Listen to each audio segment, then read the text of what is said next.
Before we pray, let's first take a moment to listen to God's word, and then we'll pray together. The story of the prodigal son is one of the most powerful illustrations Jesus ever gave us. It's not just a story about a rebellious child. It's a revelation of the Father's heart. A picture of grace that reaches even the most broken. A mirror reflecting our own wanderings, our pride, and our need for mercy. You'll find this story in Luke chapter 15, verses 11 to 24. And the more you read it, the more you see that it's not just about one son. It's about us all. Jesus begins the parable like this. There was a man who had 2 sons. The younger one said to his father, "Father, give me my share of the estate." So he divided his property between them. The son didn't just ask for money. He was, in essence, saying, "I want what you have, but I don't want you." In that culture, asking for your inheritance early was deeply offensive. It meant treating the father as if he were already dead. And yet, the father doesn't rebuke him. He doesn't argue. He simply gives. He lets his son go, because love doesn't force itself. God allows us to walk away if we choose. He honors our free will, even when it leads us into pain. The son takes his inheritance and leaves for a far-off country. He's chasing freedom, chasing excitement, chasing his own truth. He spends everything on wild living, partying, pleasures, indulgence. At first, it feels like freedom, but soon the money runs out, the friends disappear, the fun fades, and then a famine hits. Suddenly, he has nothing. He's not just broke, he's broken. With nowhere to turn, he takes a job feeding pigs, an unclean animal in Jewish culture. He becomes so desperate that he longs to eat the pig's food. He is empty, humiliated, ashamed. But here comes the turning point. When he came to his senses, that one line holds so much hope. It means that even in your lowest place, grace can still find you. When everything else is gone, God is still near.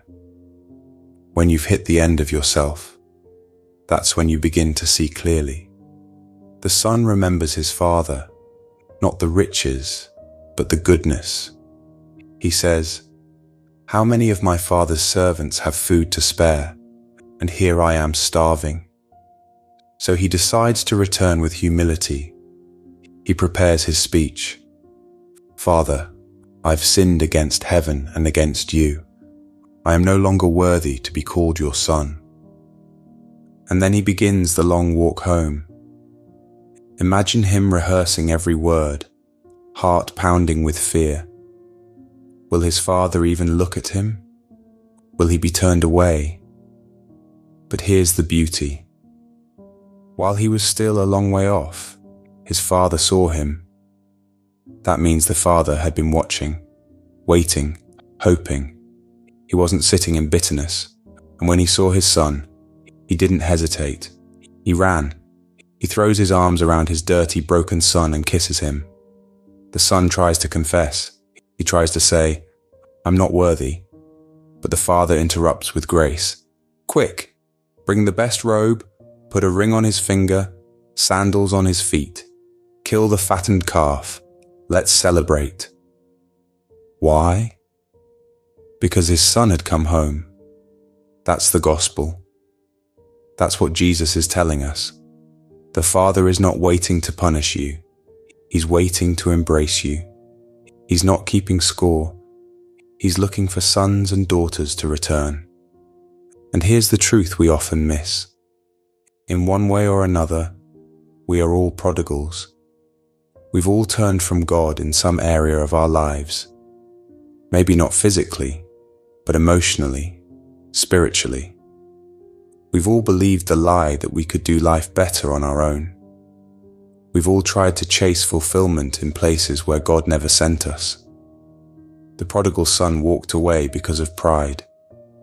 He thought he knew better. He was impatient, self-centered, and unaware of what he was leaving behind. But when the world failed him, he discovered the harsh truth. Life apart from the Father is empty. And so many of us have learned that same lesson. We chase our dreams, our desires, our independence, only to find ourselves lost and longing for home. But the good news is, God's arms are still open. The Father doesn't say, "You blew it." He says, "You're still mine." He doesn't say, "Go work your way back."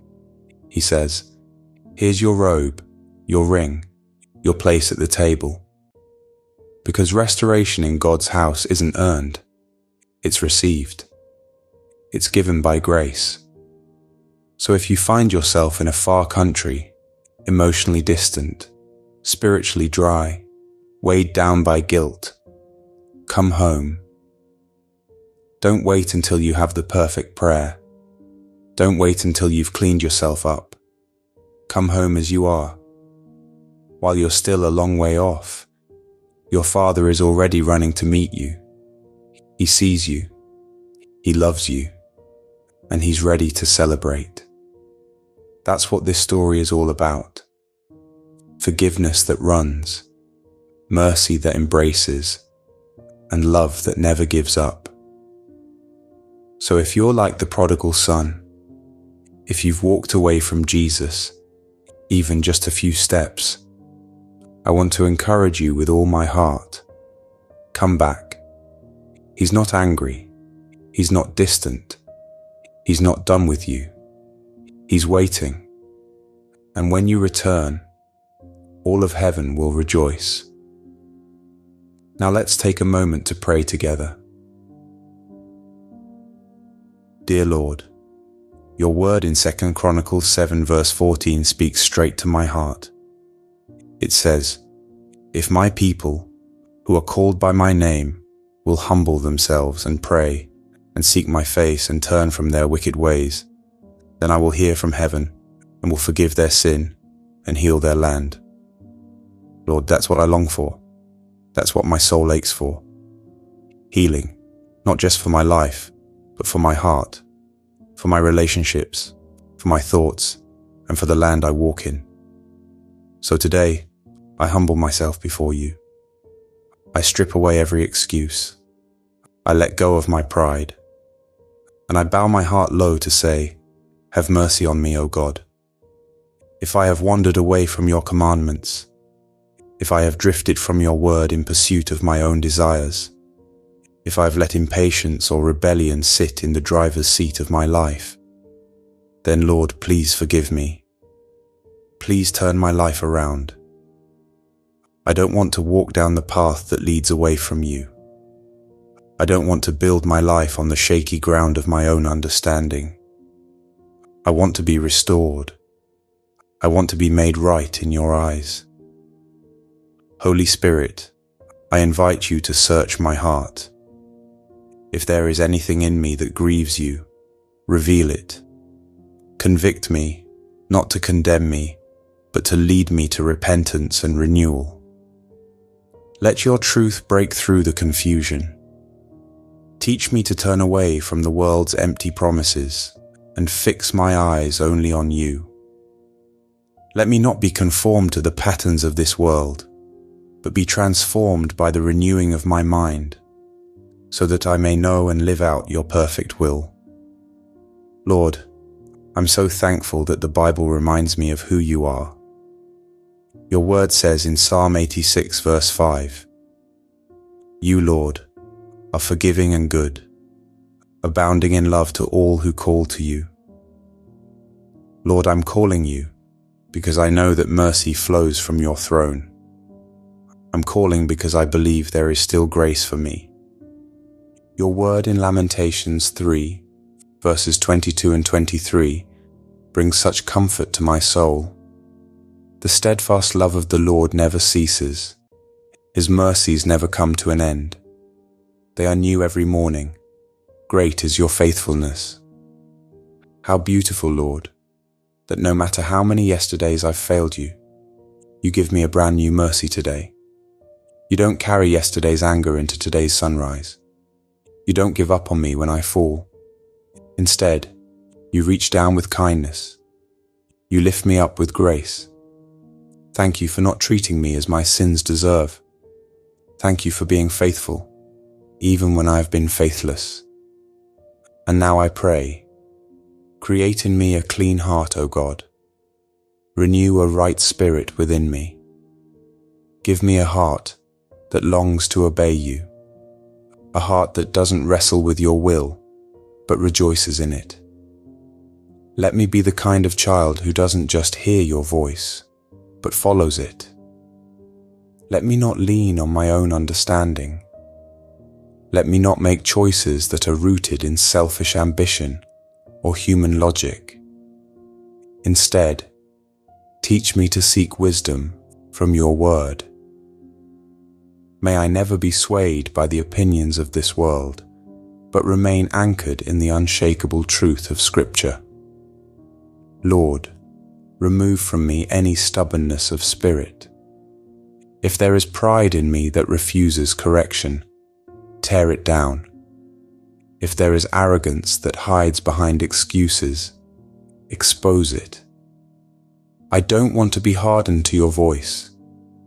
I want to be soft clay in your hands. Shape me, mold me. Teach me to be teachable. Give me a spirit that is patient and humble. And I rest in the promise of Psalm 91, verses 1 and 2. He who dwells in the shelter of the Most High will abide in the shadow of the Almighty. I will say of the Lord, He is my refuge and my fortress, my God, in whom I trust. Lord, I want to dwell in your presence. I want to live under the shadow of your wings. Be my refuge when I feel attacked. Be my fortress when I feel weak. Be my shelter when the storms of life come crashing down. Let my soul find safety in you alone. Wrap me in your peace and hide me in the secret place of your love.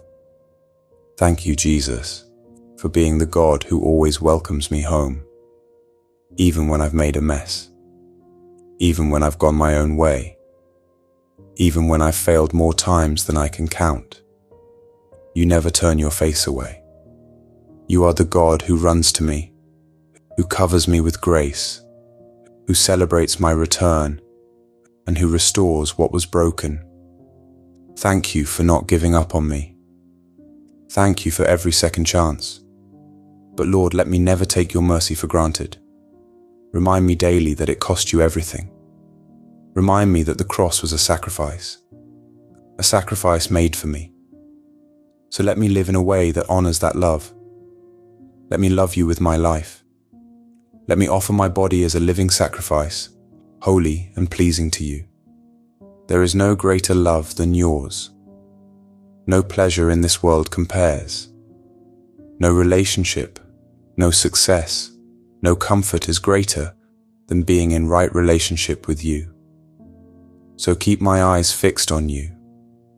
Keep my heart aligned with yours, and help me walk in your ways every step of the journey. I bless your holy name, Lord Jesus. Thank you for hearing my prayer. Amen. If this prayer has touched your heart, please type Amen as a sign of faith. I pray that every blessing in this prayer is now upon you in the name of Jesus. And if you need a special prayer, feel free to let us know in the comments. We would be honored to pray for you. May the grace and peace of our Lord Jesus Christ be with you always.